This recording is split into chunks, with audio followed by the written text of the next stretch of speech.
જય Dwarkadhish, welcome to my YouTube channel Diya cooks creation. આજે આપણે બનાવીશું એકદમ નવી રીતે અને બહુ જ ક્રિસ્પી એવા મમરામાંથી ઇન્સ્ટન્ટ નવો નાસ્તો। મમરામાંથી નાસ્તો બનાવવા માટે મેં અહીંયા સૌથી પહેલાં એક મિક્સર બાઉલ લીધેલું છે। મિક્સર બાઉલની અંદર લગભગ 4 કપ જેટલા મમરા એડ કરી લઈશું। તમે મમરાની ક્વોન્ટિટી તમે તમારી રીતે વધારે કે ઓછી કરી શકો છો। હવે મમરા એડ થઈ ગયા છે, તમે જોઈ શકો છો 4 કપ જેટલા મમરા મેં અહીંયા એડ કરી લીધા છે। હવે તેની અંદર થોડું પાણી એડ કરી લઈશું। પાણી એટલું એડ કરવું કે મમરા આપણા સારી રીતે ડૂબી જાય અને મમરા સારી એવી પલળીને તૈયાર થઈ જાય। હવે પાણી એડ થઈ જાય ત્યારબાદ તેને આ રીતે ઉપરથી પ્રેસ કરતા જઈને તેને સારી રીતે મમરાને પાણીની અંદર ડૂબાડી દઈશું।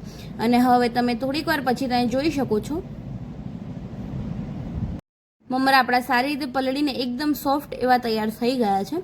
હવે અહીંયા મેં એક મિક્સર બાઉલ લીધું છે। તે મિક્સર બાઉલની અંદર જે આપણે પલાળેલા મમરા હતા તે મમરામાંથી પાણી નીકાળીને તેને એડ કરી લઈશું। બધું જ પાણી નીકાળીને મેં અહીંયા મમરા એડ કરી લીધા છે। હવે તેને આ રીતે હાથની મદદથી મેશ કરી લઈશું। મમરા સારી રીતે પલળેલા હશે તો એકદમ તે હલકા હાથેથી મેશ કરવાથી પણ તે સારા એવા મેશ થઈને તૈયાર થઈ જશે। હવે મમરાને આપણે સારી રીતે પ્રેસ કરતા જઈને મેશ કરી લઈશું। અને તમે જોઈ શકો છો મમરા આપણા સારા એવા મેશ થઈને તૈયાર થઈ ગયા છે। તેની અંદર અડધા ચમચી જેટલું જીરું, 1 મોટી ચમચી જેટલી મરચાં એડ કરી લઈશું। હવે 1 કપ જેટલા લીલી કોથમીરના પાનને એડ કરી લઈશું।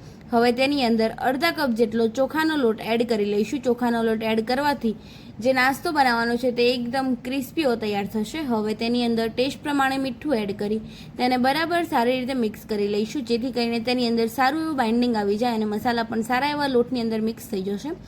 હવે તમે જોઈ શકો છો આ રીતે બરાબર મિક્સ કરતાની સાથે જ આપણો લોટ સારો એવો મિક્સ થઈ ગયો છે અને તેની અંદર સારું એવું બાઇન્ડિંગ પણ આવી ગયું છે। આ રીતે બરાબર લોટ મિક્સ થઈ જાય ત્યારબાદ તેની અંદર 2 મોટી ચમચી જેટલું દહીં એડ કરી લઈશું। અને દહીં એડ કરતાની સાથે તેને આપણે સારી રીતે લોટ બાંધી લઈશું।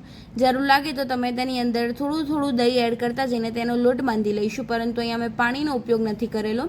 અહીંયા દહીં આપણું એકદમ ફ્રેશ હોવું જોઈએ। હવે દહીં એડ કરીને મેં અહીંયા સારો એવો લોટ બાંધી લીધો છે, તમે જોઈ શકો છો। અને આ લોટ બાંધવામાં મારે લગભગ 1 વાટકીમાં 1 ચમચી જેટલું દહીં વધી ગયું છે।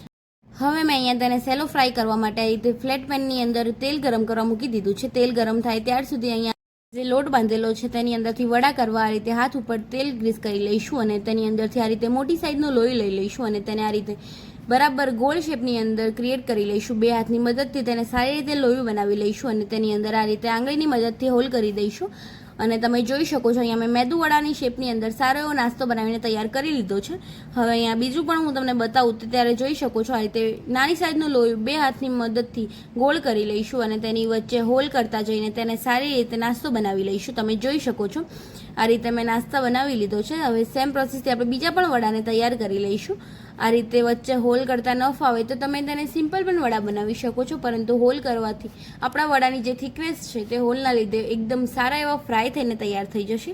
તમે જોઈ શકો છો અને તેનો લુક પણ આ રીતે સારો આવે છે। અહીંયા મેં બધા જ વડા બનાવીને મેદુ વડાના શેપની અંદર તૈયાર કરી દીધા છે અને અહીંયા આપણું તેલ પણ સારું એવું ગરમ થઈ ગયું છે। હવે તેલની અંદર આપણે એક કરતા જઈને બધા જ વડાને એડ કરી લઈશું। હવે બધા જ વડા એડ થઈ ગયા છે, તમે જોઈ શકો છો આ રીતે બધા જ વડાને સારી રીતે છૂટા છવાયા એડ કરી લઈશું અને બરાબર એડ થઈ જાય ત્યારબાદ તેને કૂક થવા દઈશું। અને જ્યાર સુધી ઉપરની સ્કિન ડ્રાય ન થાય ત્યાર સુધી તેને પલટાવવાનું નથી।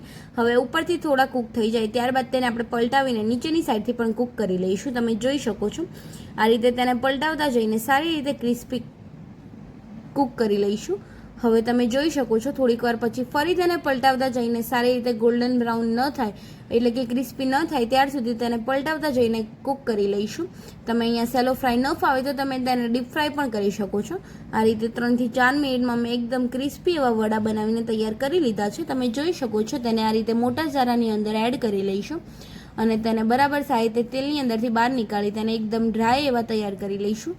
આ રીતે મોટા સારાની અંદર એડ કરવાથી તેની અંદરનું બધું જ તેલ નીકળી જશે। અહીંયા સેમ પ્રોસેસથી ગરમ તેલની અંદર ફરી જે વડા બનાવે છે તે વડાને એડ કરી લઈશું અને તેને પણ આપણે સારી રીતે છૂટા છવાયા એડ કરીશું, જેથી કરીને તેને ફ્રાય થવા માટેની સ્પેસ મળી રહે અને તેને આપણે સારી રીતે સેલો ફ્રાય કરી દઈશું। આ રીતે ઉપરથી ડ્રાય થઈ જાય ત્યારબાદ તેને ફરી પલટાવીને તેને કૂક કરી લઈશું। તમે જોઈ શકો છો બરાબર કૂક થાય ત્યારબાદ જ તેને પલટાવીશું, જેથી કરીને તે તૂટી ન જાય।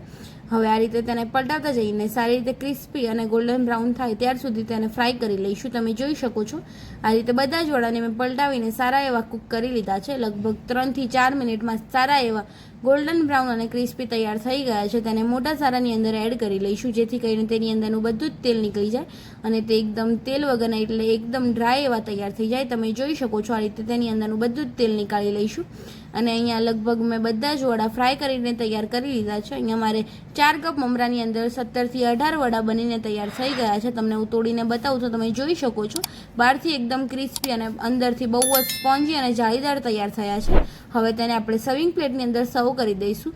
સર્વ કરતી વખતે તમે જોઈ શકો છો એકદમ ક્રિસ્પી અને બહુ જ ગોલ્ડન બ્રાઉન એવા આપણા ઇન્સ્ટન્ટ મમરામાંથી નવો નાસ્તો બનીને તૈયાર થઈ ગયો છે.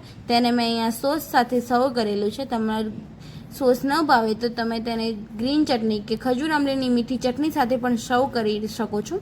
હવે જો તમને મારી આ રેસીપી ગમી હોય તો લાઈક કરજો, શેર કરજો અને કમેન્ટ કરજો.